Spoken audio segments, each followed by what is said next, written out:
political scandal that occurred in the United States in the 1970s as a result of the June 1972 break-in at the Democratic National Committee's headquarters at the Watergate office complex in Washington, D.C., and the Nixon administration's attempt cover-up of its involvement.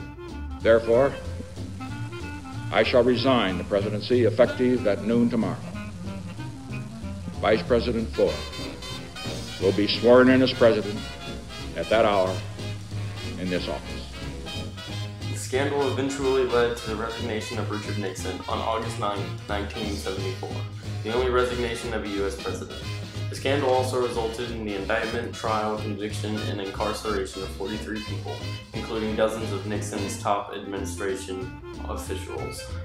The affair began with the arrest of 5 men for breaking and entering into the Democratic National Committee headquarters at the Watergate complex on June 17, 1972. The FBI connected cash found on the burglars to a slush fund used by the Committee for the Re-election of the President, a fundraising group for the Nixon campaign.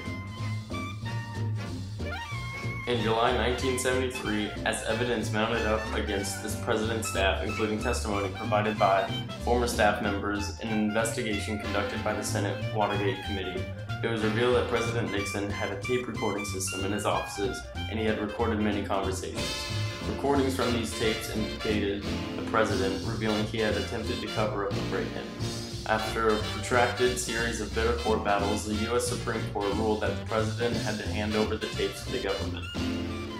Facing impeachment in the House of Representatives and a strong possibility of a conviction in the Senate, Nixon resigned the presidency on August 9, 1974. His successor, Gerald Ford, then issued a pardon to Nixon. The purpose of the break-in has never been established. However, the best and most widely accepted theory is that President Nixon was paranoid about the upcoming election and wanted to know more information about his opponents.